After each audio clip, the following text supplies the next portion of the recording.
தேவனாகிய இயேசு கிறிஸ்துவின் இனிய நாமத்தினாலே உங்கள் அனைவரையும் வாழ்த்துகிறேன். இன்று பொற்கன்றை குறித்து நாம் தியானிக்கலாம்.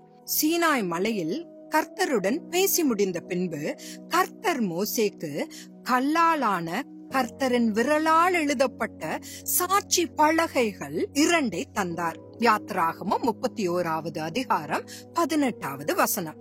32வது அதிகாரம் 1வது வசனத்தில் மோசே மலையிலிருந்து இறங்கி வர தாமதித்ததை மக்கள் கண்டு ஆரோனிடம் கூடி வந்து, எகிப்து தேசத்திலிருந்து எங்களை அழைத்து கொண்டு வந்த அந்த மோசேக்கு என்ன சம்பவித்ததோ அறியோம்.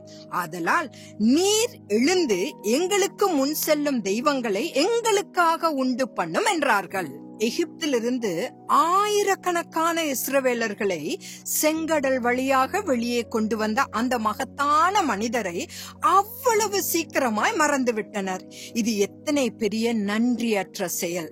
ஜனங்கள் தங்களுடைய பொன் ஆபரணங்களை ஆரோனிடம் கொடுத்த போது அவர் அதை ஒரு சிற்ப கருவியால் வடிவமைத்து ஒரு பொற்கன்றுக்குட்டியை உருவாக்கினார். அதற்கு மக்கள், இஸ்ரவேலரே, உங்களை எகிப்து தேசத்திலிருந்து வெளியே கொண்டு வந்த உங்கள் தெய்வங்கள் என்று சொன்னார்கள். இதை பார்த்த ஆரோன் அதற்கு முன்பாக ஒரு பலிபீடத்தை கட்டினார். இரக்கமுள்ள நல்ல தேவனுக்கும் அவர்களை எகிப்திலிருந்து வெளியே கொண்டு வந்த மோசேக்கும் விரோதமாக இம்மக்கள் எழும்பினர். இன்று எனது கேள்வி இதுதான்: ஆரோனையும் அனைத்து மக்களையும் பொற்கன்றை செய்ய தூண்டியது எது? இதை பற்றி இன்று தெரிந்து கொள்வோம். எபிரேய மொழியில் ஒவ்வொரு எழுத்துக்கும் 3 பிரிவுகள் உள்ளன. எழுத்துக்கள் ஒரு படத்தால் குறிக்கப்படுகிறது. அது பிக்டோகிராம் என்று அழைக்கப்படுகிறது. மேலும் ஒவ்வொரு எழுத்துக்கும் ஒரு எண் உள்ளது. இந்த எண் ஜெமெட்ரியா என்று குறிப்பிடப்படுகிறது. ஆலெஃப் என்ற எழுத்தின் உருவப்படம் எருது தலை. ஜெமெட்ரியா, அதாவது அதனுடைய எண் 1. எபிரேய மொழியில் முதல் எழுத்து ஆலெஃப் மற்றும் படம் எருது தலை.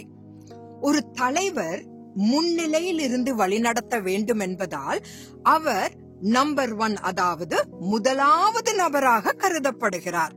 எபிரேய மொழியின் புரிதலின் அடிப்படையில் தலைவருக்கு பதிலாக ஒரு எருதின் தலை இருக்க வேண்டும் என்ற தவறான புரிதலின் காரணமாக அவர்கள் ஒரு பொற்கன்றை உருவாக்கினர். ஞானமில்லாத அறிவு மிகவும் ஆபத்தானது என்பதை இது நிரூபிக்கிறது.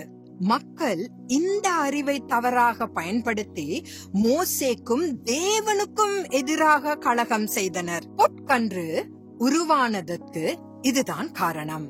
இன்று நாம் பொற்கன்றுகளை உருவாக்குகிறோமா அல்லது நம் தேவனுக்கு உண்மையான ஆராதனை செலுத்துகிறோமா? சிந்திக்கலாம், செயல்படலாம். ஆமேன்.